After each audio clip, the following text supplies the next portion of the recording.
ایک صورت تو یہ کہ آپ کے پاس نفیس مال ہے ہی نہیں، آپ خود غریب ہیں، آپ کے پاس جو کچھ پڑا ہوا ہے وہ ہے ہی لو کوالٹی کا، آپ خود غریب ہیں اور آپ صدقہ کرنا چاہ رہے ہیں، تو ایسی مجبوری میں اگر آپ خبیث چیز بھی صدقہ کر دیں گے تو کوئی گناہ نہیں ہوگا۔ جیسے حدیث میں آتا ہے اتقوا النار ولو بشق تمرۃ، اگر تمہارے پاس ایک کھجور ہے اور تم جہنم کی آگ سے بچنا چاہتے ہو صدقہ کر کے تو کوئی بات نہیں، اسی میں سے اتنا سا ٹکڑا توڑ کے کسی غریب کو دے دے۔ اب وہ اتنا سا ٹکڑا کیا غریب کے کام آئے گا، لیکن تمہاری استطاعت اتنی ہے تو پھر ٹھیک ہے۔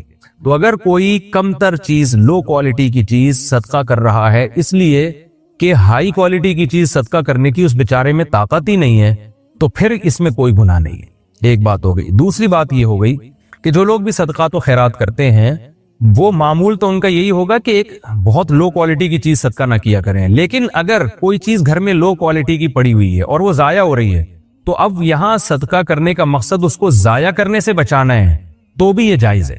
مثال کے طور پر کھانے ہی کی مثال لے لیں، آپ کی عادت ہے غریبوں کو کھانا کھلانے کی، آپ اچھا کھانا کھلاتے ہیں، دیگے بنواتے ہیں، ان کو کھلاتے ہیں، پیٹ بھر کے غریب کھاتے ہیں، اللہ نے آپ کو استطاعت دی ہے۔ ایک دن کیا ہوا کہ گھر میں آپ نے فریج کھول کے دیکھا تو یار 4 دن کی دال پڑی ہوئی ہے، تو اب آپ کا جو صدقے کا معمول چل رہا ہے وہ تو اچھا کھانا ہی کھلا رہے ہیں آپ، لیکن آپ نے کہا یار یہ دال کھانے میں تو آئے گی نہیں، یہ میں کچرے میں پھینکوں گا، اس سے بہتر نہیں کسی غریب کو دے دی جائے۔ تو ایسی صورت میں اگر آپ وہ کسی غریب کو دیتے ہیں تو وہ اس آیت میں داخل نہیں، اس میں آپ کو انشاءاللہ گناہ نہیں ہوگا، کیونکہ آپ کا مقصد جو اصل صدقات و خیرات آپ کر رہے ہیں وہ تو اچھی کوالٹی کی چیزیں ہی صدقہ کر رہے ہیں۔ یہ آپ اس لیے صدقہ کر رہے ہیں کہ اس میں صدقہ مقصد نہیں ہے، بلکہ اس میں مقصد ہے کسی چیز کو ضائع ہونے سے بچایا جائے۔ صدقہ ایک ضمن میں ہو رہا ہے کہ ضائع ہونے سے نہیں کھائیں گے تو خراب ہو جائے گی یا کچرے میں پھینکنا پڑے گی، تو اس سے بہتر ہے بھائی کسی کے کام آ جائے۔ تو یہاں صدقہ مقصود نہیں ہوتا، بلکہ یہاں مقصد ہے اس چیز کو ضائع ہونے سے بچانا۔ اب پھینکنے سے بہتر ہے کہ آپ اس کو کسی غریب کو صدقہ کر دیں۔ اس کی مثال بالکل ایسے ہے جیسے اللہ حرام مال سے صدقہ قبول نہیں کرتا، لیکن علماء کہتے ہیں آپ کو بینک سے جو سود ملا ہے اب وہ پھینکنے سے بہتر ہے کہ آپ وہ کسی غریب کو دے دیں۔ یہاں بھی صدقہ مقصد نہیں ہے، بلکہ یہاں ہے اس حرام سے جان چھڑانا۔ تو اب حرام سے جان چھڑانے کے لیے کچرے میں پھینکیں گے، ضائع ہوگا تو بہتر ہے کسی کے کام آ جائے، لیکن اس میں ثواب کی نیت نہیں کی جا سکتی، وہ خالص حرام ہے۔ یہاں ثواب کی نیت بھی آپ کر سکتے ہیں کہ اللہ ضائع ہونے سے بچانے کے لیے میں نے کہا کہ کچرے میں پھینکنے سے بہتر ہے کسی غریب کو کھلا دیا جائے، وہ کھا لے گا، تو یہاں ثواب بھی ملے گا آپ کو۔ یہ اس آیت میں داخل نہیں۔ ایک بات تو یہ ہو گئی۔ دوسری بات کیا ہوئی کہ یہ جو قرآن نے کہا پاکیزہ چیزیں اور بالکل لو کوالٹی کا مال نہیں ہونا چاہیے، اعلیٰ کوالٹی کا ہونا چاہیے، تو اعلیٰ میں درمیانی کوالٹی بھی شامل ہے۔ اس میں پوری امت کا اجماع ہے کہ زکوٰۃ میں، قربانی میں اور ان تمام چیزوں میں درمیانی درجے کی چیز اگر دے گا نا کوئی تو وہ بھی جائز ہے، وہ بھی طیبات میں داخل ہے۔ یعنی اس سے بہت اعلیٰ کوالٹی مراد نہیں ہے، بہت اعلیٰ چیز دے گا تو اور اچھی بات ہے، لیکن بس ادنا نہ دے۔ ادنا سے مراد یہ کہ وہ چیز جو معاشرے میں گھٹیا سمجھی جاتی ہے، جس کو قرآن نے بتایا کہ کوئی تمہیں دے تو تم قبول نہ کرو اس کو، ایسی چیز نہ دو، تو درمیانے درجے کی۔ تبھی فقہاء نے بیان کیا ہے نا کہ قربانی کے جانوروں کی جو شرطیں فقہاء نے بیان کی ہیں کہ اللہ کے نام پہ جب جانور قربان کریں تو اتنا بوڑھا نہ ہو کہ وہ چلا ہی نہ جا رہا اس سے، اور کان کٹا ہوا نہ ہو اس کا، اور دم نہ کٹی ہوئی ہو، اور بیماری نہ لگی ہوئی ہو کہ چل ہی نہ سکتا ہو، اندھا نہ ہو۔ تو یہ سب اسی آیت کی روشنی میں فقہاء نے شرطیں بیان کی ہیں کہ درمیانے درجے کا جانور ہونا چاہیے، یعنی عیب سے پاک ہونا چاہیے۔ ورنہ لوگ کیا کرتے، جتنے لگڑے لولے اندھے جانور ہیں سارے قربان کر دیتے، بقرعید کی قربانی بھی ہو جاتی اور وہ جانور بھی ٹھکانے لگ جاتے، تو وہ ایک ٹینشن ختم کرنے کے لیے قربانی کا سہارا لیا جاتا، اس لیے منع کر دیا فقہاء نے کہ جانور جو ہے درمیانے درجے کا ہوگا، اس میں یہ عیب نہیں ہوں گے۔ تو اسی طرح زکوٰۃ میں بھی فقہاء بیان کرتے ہیں کہ اگر جانوروں کی زکوٰۃ نکالنی ہے، کسی کے پاس بکریاں ہیں تو بکری زکوٰۃ میں دینی ہے تو درمیانی درجے کی، ایسا بھی نہ ہو کہ سب سے کم تر درجے کی جو بکری تھی وہ آپ نے زکوٰۃ میں دے دی۔ اونٹ کا نصاب بھی ایسے ہی ہے، گائے کا نصاب بھی ایسے ہی ہے۔ اور آج کل تو جو شہروں میں جو تاجر لوگ ہیں وہ جب پیسے سے زکوٰۃ دیں گے تو یہ ساری ٹینشن ویسے ہی ختم ہو جائے گی۔ تو اس لیے ہماری نظر میں افضل طریقہ یہی ہے کہ زکوٰۃ پیسوں یعنی کرنسی میں دی جائے۔ کرنسی میں پھر فقیر کو اختیار ہوتا ہے کہ وہ اپنی مرضی سے جو چاہے وہ خرید لے اسے، کیونکہ کرنسی کی ویلیو کم نہیں ہوتی، یعنی اگر 10 روپے ہے تو اس کا مطلب 10 روپے ہے، جبکہ چیزیں جو ہے نا ان کی ایک چیز 10 کی بھی ہو سکتی ہے، 100 کی بھی ہو سکتی ہے، 5 کی بھی ہو سکتی ہے۔ گھٹیا کوالٹی کی ہوگی وہی 5 کی ہے، وہی چیز اچھی کوالٹی میں 100 روپے کی ہوگی۔ تو جب کرنسی ہے نا وہ تو اس میں یہ نہیں ہوتا کہ زیادہ قیمت کی ہے یا کم قیمت کی، اس لیے اگر کرنسی کی صورت میں آپ زکوٰۃ ادا کرتے ہیں یا صدقہ کرتے ہیں تو یہ سب سے افضل ہے۔ اور اگر کرنسی کے علاوہ آپ صدقہ کرنا چاہیں تو عام حالات میں بہتر تو یہ کہ سب سے اعلیٰ کوالٹی دیا کریں، نہیں تو درمیانی کوالٹی کی چیزوں کو صدقہ کرنا چاہیے۔ یہ ہمیں ان آیات سے پتہ چلتا ہے۔ اللہ نے فرمایا ان اللہ وَاعْلَمُوا ان اللہ غنی حمید، جان لو کہ اللہ غنی اور حمید ہے، اللہ مستغنی ہے۔ جو مالدار، یعنی جب جو مالدار ہوتا ہے نا، اس کو اچھی کوالٹی کی چیز دی جاتی ہے، ٹرخانے والا کام نہیں کیا جاتا۔ تو اللہ بھی غنی ہے، جب ہمیں کچھ دے رہے ہو تو یہ نہ سمجھو کہ ہم فقیر اور محتاج ہیں۔ تو گویا اللہ نے بتا دیا کہ تم جو فقیروں کو دے رہے ہو نا، تو اصل میں یہ فقیروں کو نہیں دے رہے، تم اصل میں اللہ کو دے رہے ہو۔ حمید قابل تعریف ہے، تو جو قابل تعریف ہوتا ہے اس کو جو ہے نا اسی حساب سے دیا جاتا ہے۔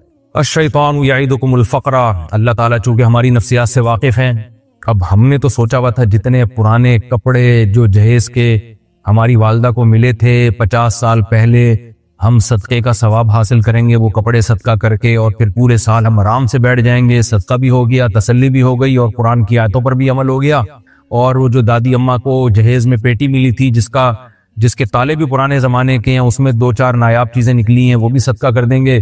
لیکن اللہ تو کہہ رہا ہے کہ بھائی اچھی کوالٹی کی چیزیں صدقہ کیا کرو، تو فوراً شیطان وسوسے ڈالتا ہے، اس سے تو تم غریب ہو جاؤ گے، اس سے تو تمہاری دولت ختم ہو جائے گی، اس سے تو یہ ہو جائے گا، اس سے تو وہ ہو جائے گا۔